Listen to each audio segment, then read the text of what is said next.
Hello friends, എല്ലാവർക്കും പുതിയ വീഡിയോയിലേക്ക് സ്വാഗതം. കഴിഞ്ഞ ദിവസം ഞാനൊരു കല്യാണത്തിന് പോയ വീഡിയോ കാണിച്ചില്ലേ, അതിൻ്റെ ബാക്കി ഭാഗമാട്ടോ.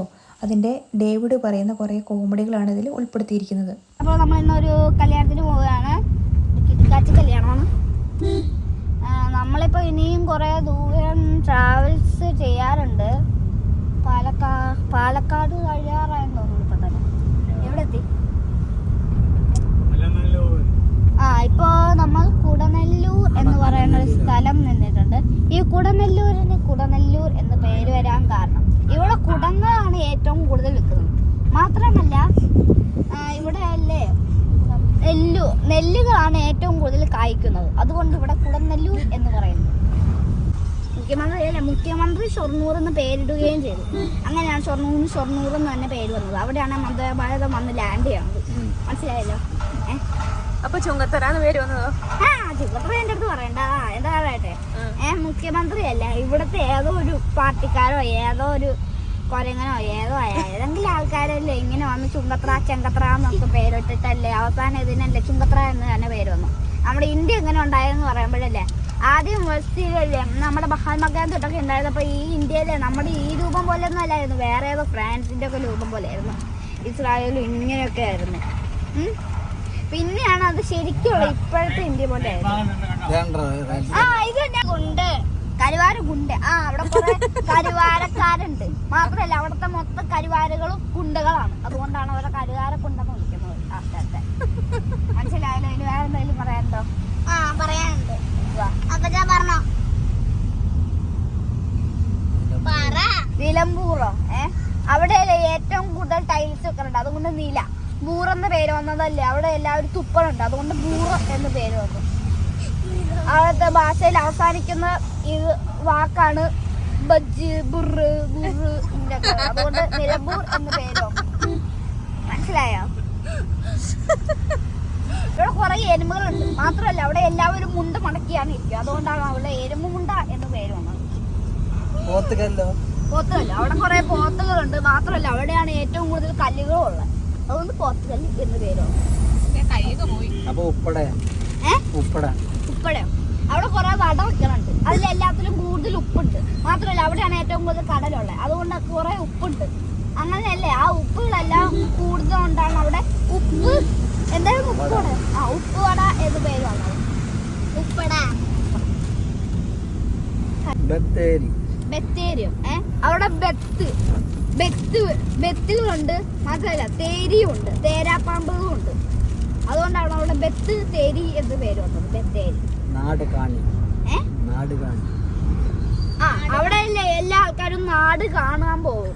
അതുകൊണ്ടാണ് അവിടെ നാട് കാണി എന്ന് പേര് വന്നത്. ഗൂഡല്ലൂറോ? അവിടുത്തെ എല്ലാവരും ആൾക്കാരും അല്ലേ ഗൂഢത്തിനെ പല്ല് പറഞ്ഞല്ലേ ഗുണ്ടകളായിരിക്കുക. മാത്രമല്ല അവിടെയാണ് ഏറ്റവും കൂടുതൽ ഗുണ്ടകൾ കല്ലാണ് എറിയുന്നത്. ഇങ്ങനത്തെ കത്തിയും കുത്തിനും ഒക്കെ പകരം കല്ലുകൾ എറിയും. അതുകൊണ്ടാണ് ഗൂഡല്ലൂർ എന്ന് പേര് വന്നത്. കല്ലായിപ്പുഴ.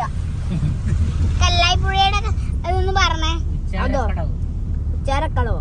ഇവിടാണ് ഏറ്റവും കൂടുതൽ, ഈ പുഴയിലാണ് ഏറ്റവും കൂടുതൽ ഒച്ചയുള്ള. അതുകൊണ്ടാണ് ഇവിടെ ഉച്ചാരപ്പുഴവ് എന്ന് പേര്. ഇവിടാണ് ഏറ്റവും കൂടുതൽ കടയും ഉള്ളത്. ഇവിടുത്തെ കടകളിൽ എല്ലാവരും വളരെ ഒച്ചയാണ്. ചെവിപ്പൊട്ടൻ അത്രയും ഒച്ച ഉണ്ടാവും. അതാണ് ഉച്ചാരക്കടവ് എന്ന് പേര് വന്നത്. അറിയാമോ? നമ്മുടെ കേരളത്തിന് മലയാളം ഭാഷ വരാനുള്ള കാരണം എന്ത്? മഹാത്മാഗാന്ധി മലയാളം സംസാരിക്കണോണ്ടാണോ? ആണോ? അപ്പൊ മഹാത്മാഗാന്ധിക്ക് എന്താ ഹിന്ദി അറിഞ്ഞില്ലേ? അറിയാലോ, നമുക്കെല്ലാവർക്കും മലയാളം അറിയുന്നുണ്ടാണ്. നമ്മൾ മലയാളം അല്ലേ? അപ്പോൾ പിന്നെ എന്ത്? മലയാളം തന്നെ വ്യത്യാസമുള്ളൊരു ഭാഷയാണ്. എല്ലാ മലയാളവും വ്യത്യാസകരമായ ഒരു മലയാളങ്ങളായിരിക്കും. പാലക്കാട് വേറെ മലയാളം, തിരുവനന്തപുരം വേറെ മലയാളം, നമ്മുടെ കാസർഗോഡ് വേറെ മലയാളം. ഇങ്ങനെ പലതരം മലയാളത്തിലോട്ട് ഇങ്ങനെ അടുക്കും. അപ്പോൾ പിന്നെ ഇതിലേതായിരിക്കും ശരിയായ മലയാളം? എന്നാൽ കോട്ടയം ഭാഷ തിരുവനന്തപുരംകാർക്ക് ഒരു ചിരിയാണ്. തിരുവനന്തപുരം ഭാഷ സംസാരിക്കാവോ? ആരും ചിരിക്കാത്തൊരു ഭാഷയിൽ നമ്മൾ തിരഞ്ഞെടുക്കും. അതാണ് ശരിക്കുള്ള ഭാഷ. അതാണ് ഞാൻ നോക്കിക്കൊണ്ടിരിക്കുന്നത്. അതാണ് ഭാഷ പറയടാ. നെയ്യാറ്റിൻകര ഭാഷ. അത് തിരുവനന്തപുരത്ത് തന്നെ. അത് പറ. അതോ അത് കണ്ട് കാസർഗോഡ് ചിരിക്കും. പിന്നെ തിരുവനന്തപുരം ഭാഷ പറയാ. തിരുവനന്തപുരം ഭാഷ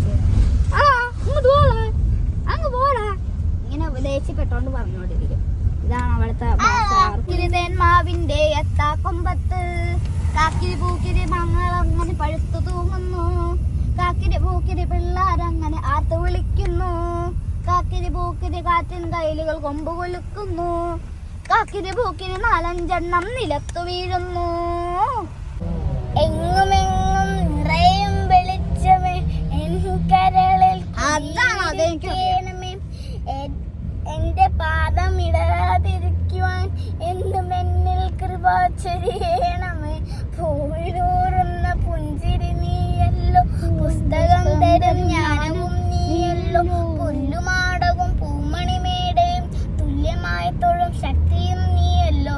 കൃഷ്ണനിൽ കണ്ട ഭക്തവാത്സല്യവും ബുദ്ധദേവന്റെ കാരുണ്യശീലവും ക്രിസ്തുവിൻ ത്യാഗബുദ്ധിയും സ്നേഹവും ബാപ്പുജി തൻ അഹിംസയും നീയല്ലോ.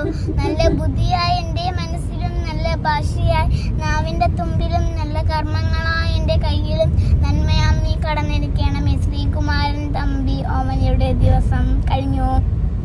Thank you. ഓക്കെ, അടുത്ത വീഡിയോയിൽ കാണാം. ഡേവിഡിനെ എല്ലാവർക്കും ഇഷ്ടപ്പെട്ടു എന്ന് വിചാരിക്കുന്നു. കൂടുതൽ സപ്പോർട്ട് ചെയ്യുക, സഹകരിക്കുക. ഇനി അടുത്ത വീഡിയോ കാണും വരെ ടാറ്റ ബൈ ബൈ. ഓക്കേ.